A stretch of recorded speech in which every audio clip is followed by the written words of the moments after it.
Greetings. Welcome to Dr. Neil's Spiritual Awakening to Non-Duality. This is Dr. Connie Zweig, and I'll be interviewing my husband who lives in spiritual awakening. You may have heard about this or read about it, but you may not know someone who lives it day to day. We'll be exploring how non-duality developed in Dr. Neil as I've observed it over 25 years, and as he directly experiences it every day. Each podcast will explore a different theme. We look forward to you joining us.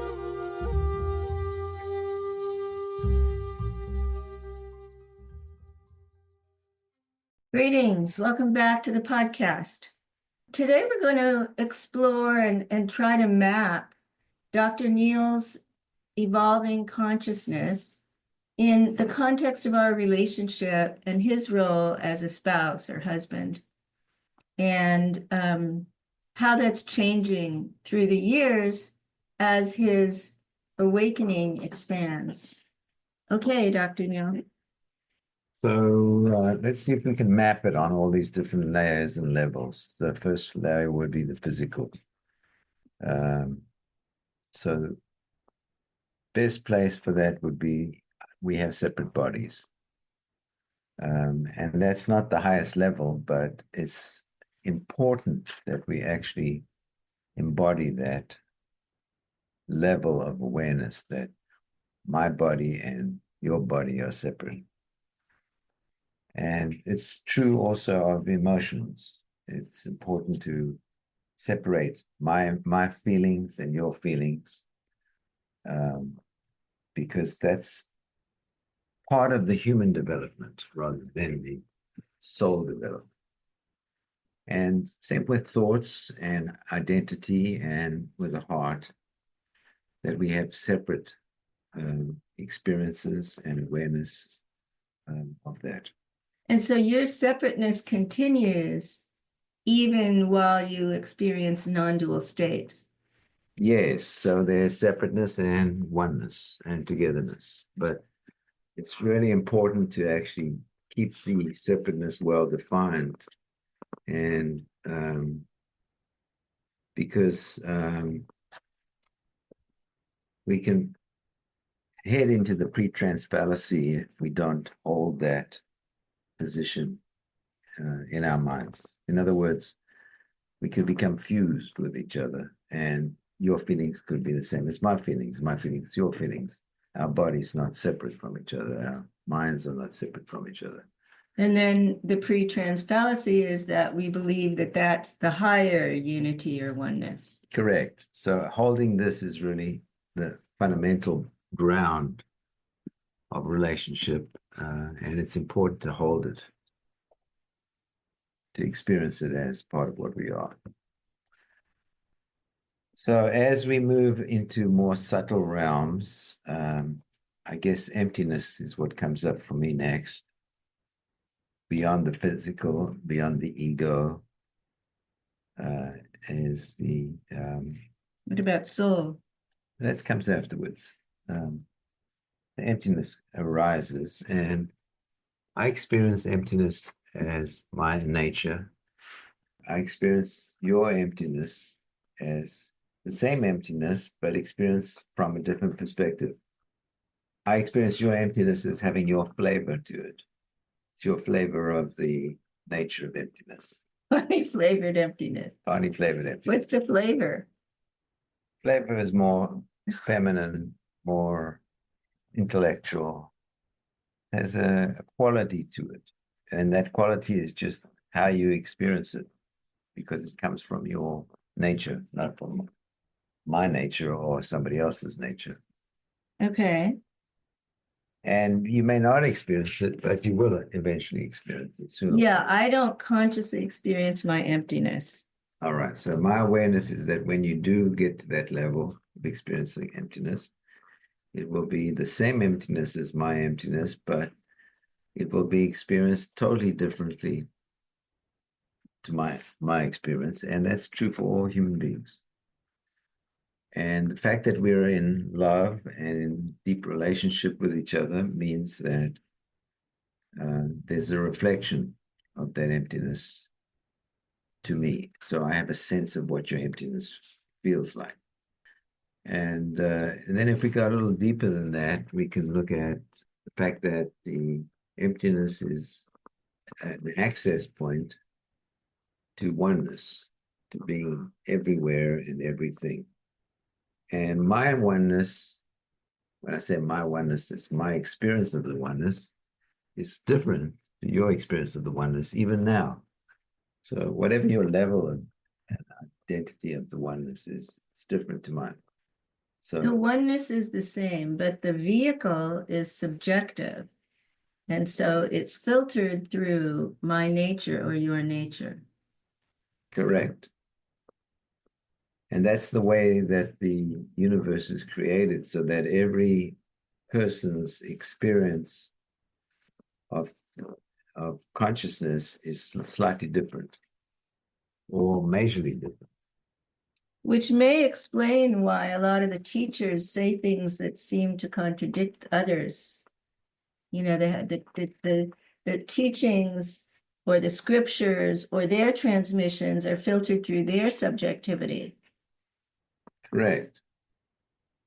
So the clearer your sense of separateness, your body sense, your emotional sense, your mental sense, your ego identity, the clearer it is, clearer meaning it's not intruding on your consciousness, the more direct the experience is.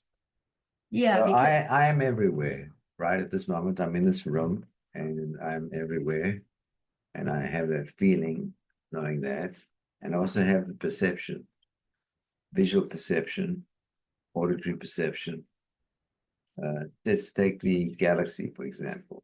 I have the experience of the galaxy visually, and I have it auditorily, and I have it tactily. There's a feeling to the galaxy. And beyond that level is the what we call the non-dual levels, where there's such a thing like love.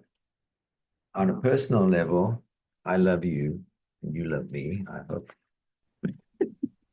And but on a cosmic level, there is love without doer or a receiver or an action. And that means that that's part of my consciousness, that there's love, that I am love, and that you are in that love. It's richer than somebody that I was not personally involved with, but it's also somewhat distinct, separate at the same time. so when you say I am in that love, the dualistic love is you love me. Mm-hmm. The non-dual love is We are love. we are love. Everything is love. And we are in the reality of love rather than the action of we are loving each other. Yes, and it's more intense than loving each other because it's universal.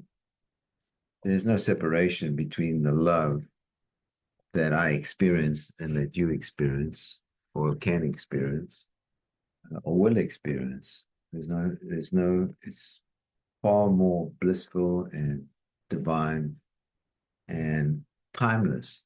It's timeless. It's spaceless. There's no boundary to it. So one might look at it and say, yes, but this is my experience, not your experience, but this is ultimately everybody's experience. And everybody's going to experience this love from their own personal point of view. So the nature of the divine is that it's manifesting all these separateness, separate human beings and all separate objects and separate, well, it's more than this planet. More than this planet, there are beings on other planets as well. But the nature of the divine is wanting to actually experience itself from a zillion perspectives. And that's why it creates our separateness in order to experience itself, all of these different angles. So the relationship ultimately is one with the divine. And ultimately, that's how we connect deeply. So in my body, I experience my body as being present in the physical sense, as normal people do, normal consciousness. But I also experience my body as infinite, as part of pure consciousness. And you're in there. You're in my body, and I'm in your body. Because everything is in your body. Because everything's in my body. It's not like there's a separateness on this level. So one of the things we're finding as your consciousness expands is that our needs change. Mm-hmm. My needs are still about my separateness and my personal history and my emotional wishes. And your needs are changing in that way. Yes, the best way to understand this consciousness unfolding is in the form of a pyramid. In other words, the base is the physical, and in that sense, the ego, or the basis, and the base needs to be broad. And the higher you go, the bigger the base needs to be, otherwise it's imbalanced and you can lose it. And I think that's a mistake that a lot of people make, is they go for the highest level of consciousness without having the base continually growing. So emotionally, I'm always loving you in a different way. Emotionally, I'm always experiencing the love that is universal in a different way, that grows on all these levels. The ego grows, the soul grows, divine grows. It moves into more and more. It's infinite. But I think what I was saying was, I can feel the impersonal quality of your love, right? And I can feel your love expand beyond me, right? And contain so much more. And so your needs are changing in the relationship. Mm-hmm. Can you talk about that?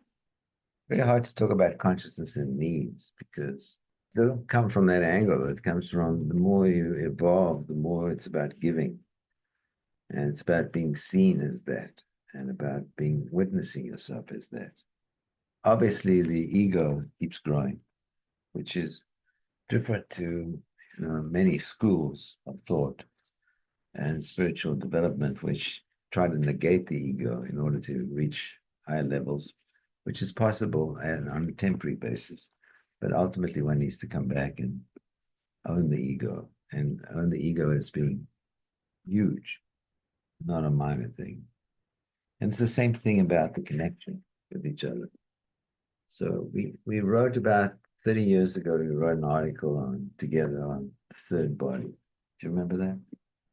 And that is that between us, there is another being, another body called third body, and it has physical form and energetic form and emotional form and mental and Buddhic and atmic and spiritual form. And it exists as long as we exist. Our we-ness. Our we-ness. And we tend not to look at it that way because in our culture, separateness and the body is focused on as primary identity. But really, this primary identity is actually the we-ness, which is the reflection of the divine, out of which all the separateness emerges. So we're totally connected on the divine level. We're one on the divine level. And the separateness is necessary in order for us to experience this, the journey of love, the journey of growing and separating. And what about the soul level? You didn't mention that. Soul level. Yeah, the soul is an interesting thing because it's both individual and collective. So individually, we each have our own soul, and that allows us to develop from amoeba to something very conscious. So it's infinite in its evolution and its growth, and it never stops moving and growing. And it goes through many lifetimes in which it keeps evolving. And the soul is also connection. So we have a group soul. We belong to a community of souls which has this similar purpose. You and I are part of that same group. And we merge with each other on that level. And we were together before this lifetime, before all our lifetimes.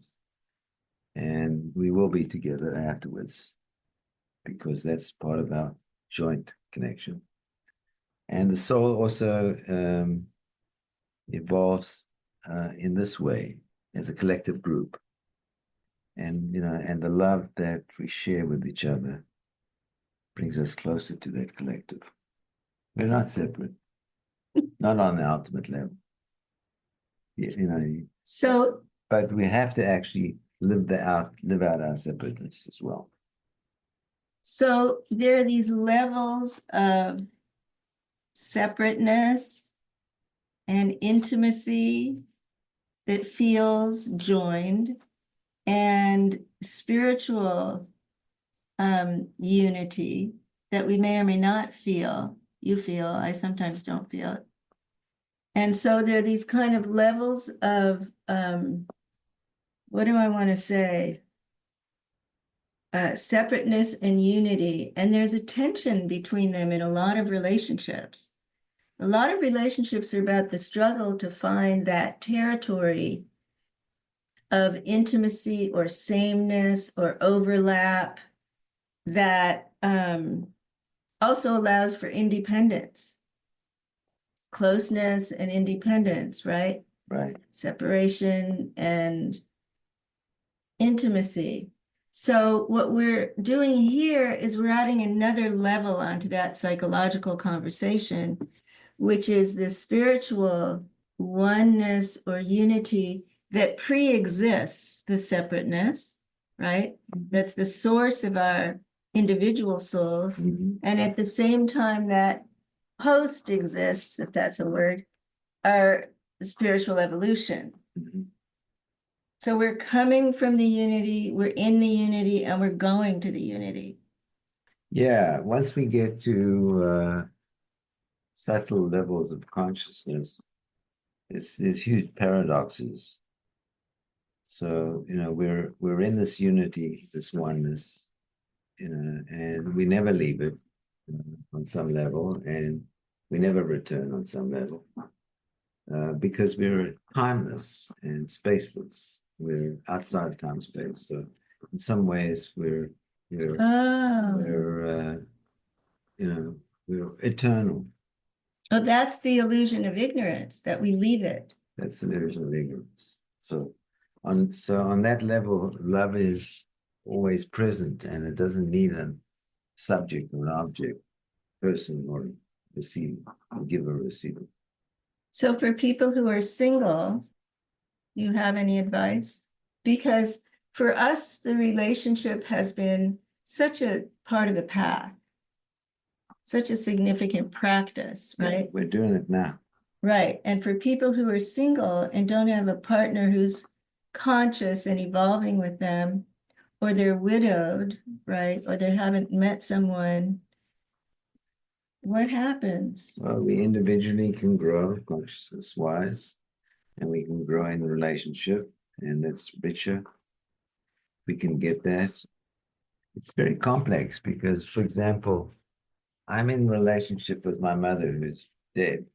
So, I love her, and she's on the fourth plane, and we communicate and we share. And she tells me how much she loves me, and I tell her that as well. And so it doesn't have to necessarily be in a physical form or on that level. One can love a guru, love a cause, or love children, or love nieces or nephews. So relationships have always got this balance between separateness and oneness. They always have that balance between them because and there's always that flow between unity and separateness and a balance of the two. So what's happened for me is that as I've become more conscious I've noticed that I give naturally and take care of myself at the same time. So I'll give you an example of that. I have a men's group that's been running for 24 years now. And for 24 years, twice a year, we have retreats for 3 days. And I design the retreats. And the way I design the retreats is a subject like compassion, for example. And there's exercises and there's dyads and there's processes which we experience there. And I include myself. So I actually create the structure and I include myself in the experience. So I do the work myself at the same time as I'm actually giving to the group. So that's a good example of how one can take care of oneself and another and love oneself and another at the same time. And, and there's always that sort of balancing aspect of consciousness where love doesn't want to get divided. Consciousness doesn't want to get divided. So it's actually, it's really about not between self or other, not between spouse or other. So the love is there. So you're using that as an example of sort of the foundation of the pyramid of self-care. And I think there isn't a lot of focus on self-care in the spiritual world, although with yoga and diet and exercise, there's focus on lifestyle. But I think what I'm hearing you say is the self-care and the other care for you developed in tandem. Because when I met you, you were very other-centered. And your self-care has really developed. And so what I'm hearing you say is that is part of one of these lower rungs on the pyramid. That's foundational. Okay, so returning to our theme, is there anything else we want to say about non-duality in relationship? Yes, I would say ultimately we all join in the divine. We all have our separateness and our oneness in the divine. And those are eternal. So there is no dissolving of separateness and no dissolving of oneness. One can experience oneness without separateness and separateness without oneness, but ultimately they both belong. They're infinite and they're part of the journey and they're part of the story. And they're part of the divine's nature. And human love is part of that. The intimacy that happens between spouses, and can happen, is about that oneness and separateness and supporting each other in our separateness and our oneness. Thank you for listening. Bye-bye. Bye-bye.